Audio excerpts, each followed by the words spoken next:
कि भारत जो है विश्व के सबसे बड़े लोकतांत्रिक देशों में से एक है और उसी का अभिन्न अंग है जम्मू कश्मीर, जिसको देश का ताज भी कहा जाता है।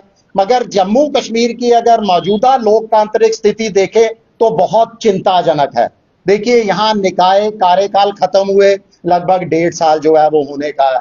पंचायत का कार्यकाल भी जो है वो नवंबर 2024 का जो है वो खत्म हो चुका है। इसके बाद डीडीसी का जो आखिरी स्तर पर, जो निचले स्तर पर लोकतांत्रिक प्रक्रिया का जो एक हिस्सा जीवित था, जिसको हम डीडीसी कहते थे, उसका कार्यकाल भी जो है वो फरवरी माह में खत्म हो चुका है। विधानसभा है मगर वो पूरी तरह से अधिकारहीन है। तो ये तमाम चीजें जो है वो गहरी चिंता का विषय है जम्मू कश्मीर की मौजूदा लोकतांत्रिक स्थिति को लेकर। हाँ, अभी ऐसी जानकारियां मिल रही हैं कि पंचायत चुनाव करवाने के लिए जो है बहुत तेजी दिखाई जा रही है। बहुत हड़बड़ी के अंदर जो है पंचायत चुनाव की प्रक्रिया को अंजाम दिया जा रहा है और ताजा जनगणना और ताजा परिसीमन को जो है पूरी तरह से नजरअंदाज कर जो है इस तरह के पंचायत चुनाव करवाने की पूरी तरह से तैयारी कर ली गई है, जिसकी शिवसेना यूबीटी जम्मू कश्मीर इकाई कड़े शब्दों के अंदर हम निंदा करते हैं।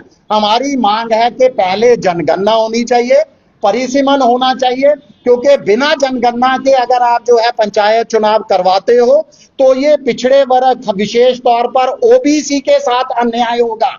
और दूसरा, ऐसी भी जानकारी है कि हमारे डोमिसाइल को, स्टेट सब्जेक्ट को पूरी तरह से इन चुनावों में दरकिनार कर दिया गया है। यानी अगर कोई मतदाता बनना चाहता है, वो जम्मू कश्मीर का वासी है, बाशिंदा है या नहीं है, उसके लिए उसके पास डोमिसाइल है या नहीं है, ये कोई क्राइटेरिया जो है अभी तक तय नहीं किया गया। जिसका हमारा मानना है कि ये डोगरा अस्मिता के साथ, हमारे स्थानीय लोगों के साथ जो है पूरी तरह से अन्याय है और हमारी संस्कृति और पहचान पर भी जो है वो बहुत बड़ा हमला है।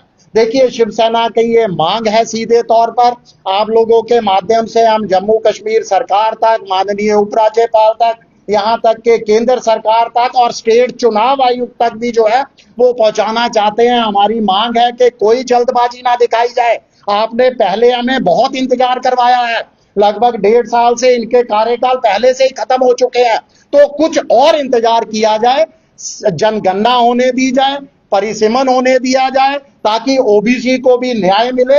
और सबसे बड़ा जो हमारा ऑब्जेक्शन है कि डोमिसाइल को दरकिनार ना किया जाए। ये कतई बर्दाश्त नहीं किया जाएगा कि हमारी पंचायतों पर भी स्थानीय लोगों को दरकिनार कर बाहरी लोगों का जो है वो यहाँ पर अधिकार हो।